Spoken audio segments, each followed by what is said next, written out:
我们有多久没在国产犯罪片的荧幕上看到一个真正活生生的警察了？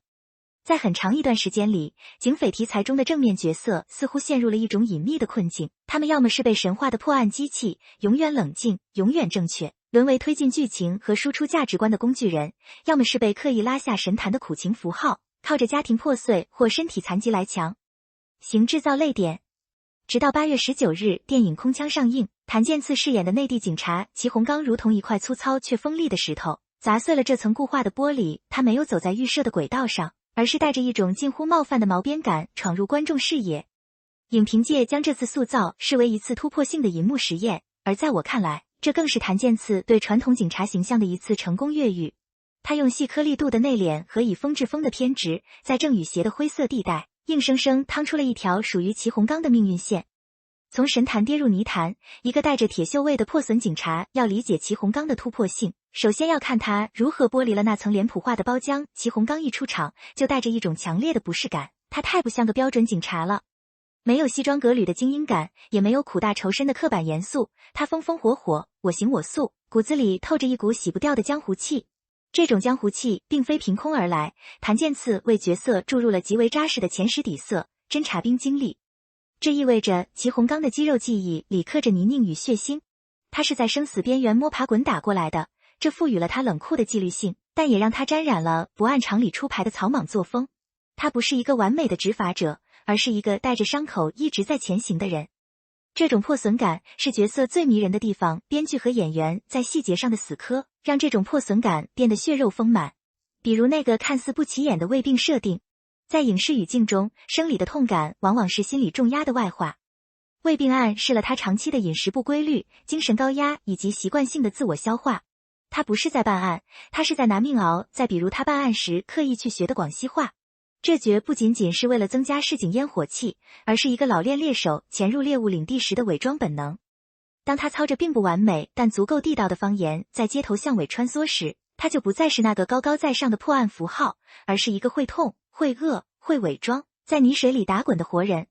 谭健次通过赋予角色生理上的瑕疵和生活里的烟火气，彻底完成了对传统警察形象的解构。高压锅里的暗火，向内坍塌的表演美学。如果说人设的颠覆是骨架，那么谭健次的表演风格则是赋予这副骨架灵魂的血肉。在空腔中，他做出了一个极其冒险却极其高级的选择，在犯罪片最需要的爆发节点，他选择了收。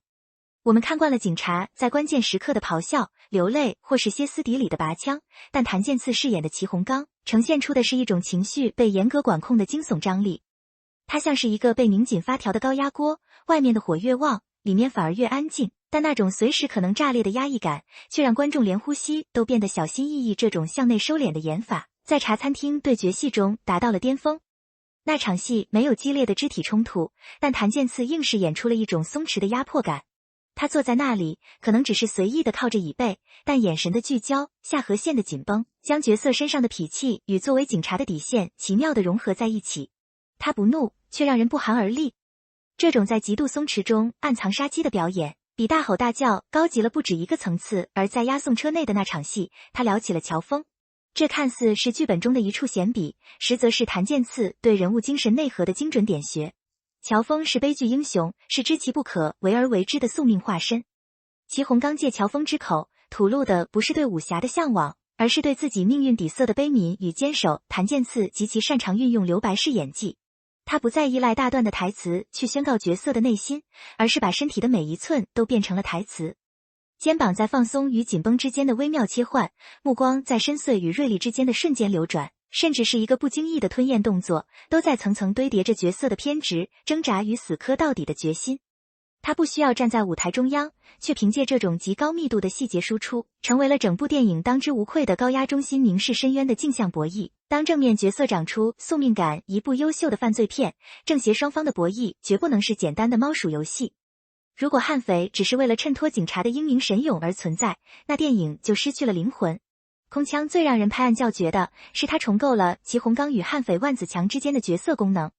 他们之间的对峙不再是正义对邪恶的单向碾压，而是两个被各自的选择逼到死角的灵魂在深渊边缘的宿命相逢。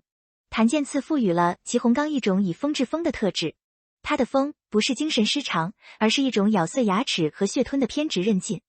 面对万梓强这样狡猾、狠辣的对手，常规的办案逻辑失效了，祁洪刚只能逼着自己比对方更疯、更狠、更不计后果。这种设定让祁洪刚拥有了极其清晰且动人的成长弧光。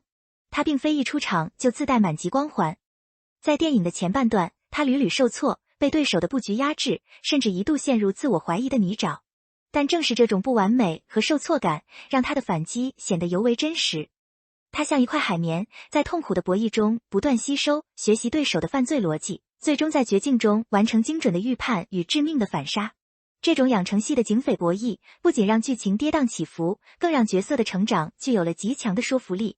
从行业意义来看，祁洪刚这个角色确立了一个新的标杆。谭健次用实力证明，即使在犯罪片这种极度依赖反派魅力、正面角色极易被框架限定的类型里，警察依然可以演出暗流涌动的博弈纵深。他让正面角色长出了自己的命运线，不再是悬在半空的道德符号，而是有着欲望、恐惧、挣扎与执念的复杂个体。这种久违的新鲜刺激，无疑为华语犯罪片的角色塑造拓宽了边界。空枪不空，余响不绝。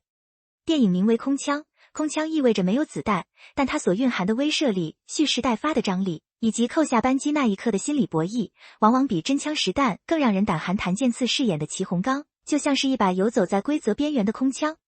他没有按照传统的套路去发射那些千篇一律的正义子弹，而是用他粗粝的江湖气、内敛的疯批感和死磕到底的宿命感，在观众的心里开了一枪。这发子弹没有硝烟，却震耳欲聋。当片尾字幕升起，祁洪刚的身影或许会逐渐淡出银幕，但他留给我们的那种混合着铁锈味与烟火气的复杂回味，才刚刚开始。这不仅是谭健次作为演员的一次漂亮突围，更是华语银幕上一个非典型警察留下的最生动的注脚。